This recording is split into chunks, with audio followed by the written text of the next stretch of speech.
Don't forget to subscribe to Guiding Tech and also tap on the bell icon to never miss a video from us. Change is the only constant. Sometimes it can lead to outstanding success, or sometimes a big failure.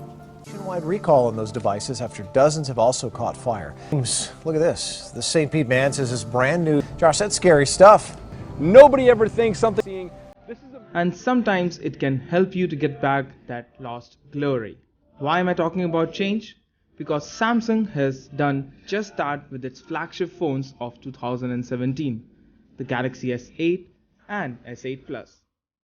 Whether it's the beautiful infinity display or the bezel-less design, Samsung has given its most popular product a fresh new look. We want our phones to be a thing of beauty, but we also want them to be a beast when it comes to performance. So does the Galaxy S8 live up to its expectation? Well, that's what I'm here to find out. Let's begin the Guiding Tech review of the Samsung Galaxy S8.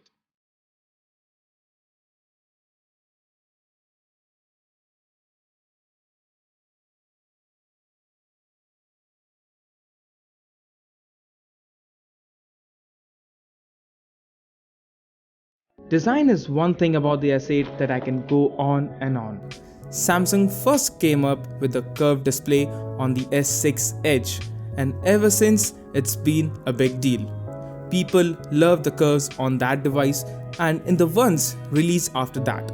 So Samsung has brought them back, but this time on both the edges, and damn, they look amazing. The best thing about the edges in this phone is the way it blends with the metal rim that holds both the front and the back glass. It's a smooth continuation and you won't feel it at all while holding it. Even the bezels at the top and bottom of the display are super slim with only the front facing camera and sensors. At the bottom we have the software buttons. Yeah, that's a first on any Samsung Galaxy device.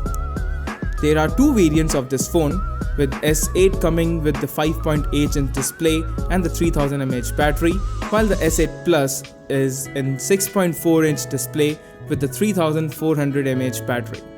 Both comes with 64 gigs of storage. Big displays, sure, but the phone is super easy to hold and operate using one hand, thanks to the super slim, exquisite and lightweight design. The display, or should I say the infinity display, is rather tall, but we'll come back to it later on. Moving around the phone, the buttons are at the usual places. The volume key are on the left and the power button is on the right. You also get a dedicated button for Bixby just next to the volume rockers, which is tad irritating at times, but we'll come to it later on. The SIM card this time is a hybrid one, which means you can either go with 2 SIMs or just swap one for an expandable memory of up to 256GB, but I kind of missed the S7 tray here, which provided support for both the SIMs and the SD card at the same time. For charging, you get the USB Type-C port and single bottom firing speaker, which is also an average. Oh yes, not to mention that there is a 3.5mm audio jack, which some companies kind of miss out on these days. While all these look fine, the back is where things could have been a little better on the S8. No physical home button means that the fingerprint sensor needed a new place, and the people who designed this phone took symmetry into consideration but forgot about ergonomics. The placement could have been better, way better. This is a big device, mind you, so unlocking it using a fingerprint is not gonna be a cakewalk every time. They could have also used the pixel-like fingerprint sensor placement and things would just have been fine. Also, the back panel is super slippery and you get fingerprint smudges rather easily, so investing in a case or a skin is a must. Now coming back to the tall display, or as Samsung calls it, the infinity display. Man, everything looks so amazing in that OLED screen at any angle, and even under hard sunlight, this are easily visible. Samsung is known for the best displays on Android device, and this is by far their best. One thing to note about the S8's display is that while most of the phones have a 16:9 screen, this one breaking, or you can say creating the trend, is at 18.5:9 screen ratio, which makes it taller and thinner. And when an app takes up the entire screen, that's where the infinity display magic happens. But at the same time, not every app at the moment is optimized to work on this screen size. Most of the times you will see a black border around the apps, games, and even videos, which is okay, I would say.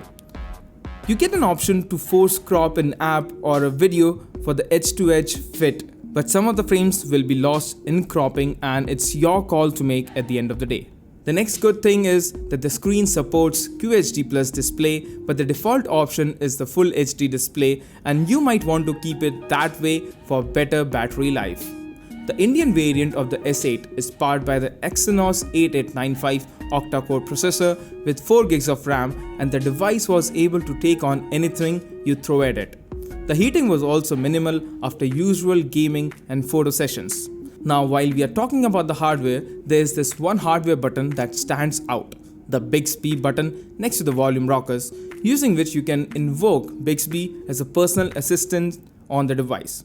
Now, I get the dedicated button and all, but Samsung should have given the option to remap this button. Instead, they disabled any third-party app from doing that. It's good to bring in features, surely, but forcing users even when it's not ready with that voice functionality is just bad faith. Moving on, we have the iris scanner at the front, and that's more or less just okay. 3 out of 5 times it will work, and there too you'll have to hold the phone at a specific distance from your eyes. And if you talk about me, I still prefer the good old pattern unlock on the S8 rather than using the fingerprint or the iris scanner. Samsung S8 comes with Android 7.0 baked over Samsung's TouchWiz interface, and if you're coming from a Samsung device, you will feel at home. The TouchWiz launcher has undergone some improvement with the Android 7, but I still feel it's a bit slow and clumsy to use. Even a simple search for apps takes time to show up on the results. I switched to Nova Launcher, which really improved my day-to-day usage experience on the phone. Even the simple act of launching apps was quite fast. Now, while using the TouchWiz UI, I enjoyed a lot of extra features like themes, scrolling screenshots, and well, there's an entire list of features that we have already written an article about. But I think this bloat load of Android add-ons and features does affect the performance negatively. I just can't wait to run an OS like the Lineage or the Recursion Remix on this one and see the performance improvement. But hey, that's just me being me. Samsung S8 is also the world's first device with Bluetooth 5.0, but what does it mean for you? Well, the connection speed of Bluetooth devices were faster on this one. Less time to scan and pair the devices. Range was more, and I could also connect 2 audio devices at the same time. However, I would really not recommend using the 2 mono Bluetooth earpieces thinking that you'll get a stereo output. There's a split-second gap at times while you're using dual audio, which makes it unusable for the task. Now moving to the camera. While many say that the rear camera is exactly like the Galaxy S7, it doesn't seem like that to me, or at least not how the photos turned out. The specs are same with 12 megapixel f1.7 aperture with dual pixel autofocus and OIS. But the sensor here is slightly better than the last year's S7, and the photos prove it. All the photos look sharp with great details and color contrast. The dynamic range in the HDRs are also very wide. Even the selfies are great with that 8 megapixel 1.7 aperture cameras, and a quick comparison with OnePlus 3T and the Pixel, I kind of liked the S8. Definitely one of the best cameras that you can have on any phone right now. The camera interface also packs in a lot of features for capturing the perfect shot, and well, we have already done an in-depth video and you can have a look at it by clicking on the card that you see on the top right hand side. Now, battery life is one area where I wanted a bit more.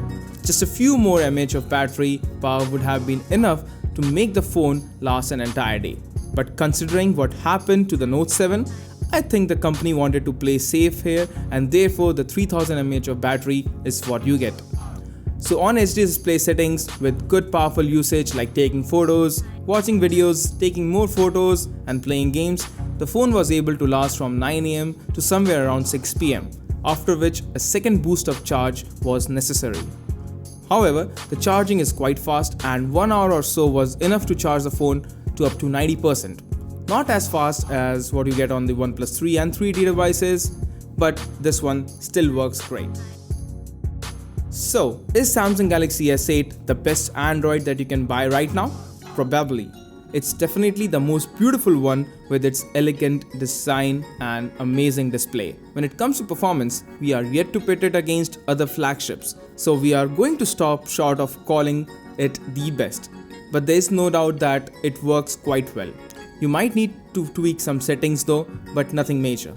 Now there are a few shortcomings like the misplaced fingerprint sensor, average battery life and speaker output.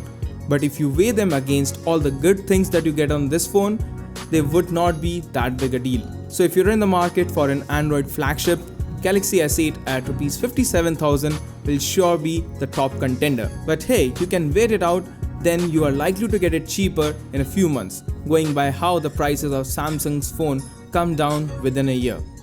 All in all, we enjoyed our time with this cool phone. Credit to Samsung for always experimenting with bold new looks. So, are you gonna buy this one soon? Tell us in the comments and don't forget to subscribe and like this video. See you next time, fellas. Bye bye.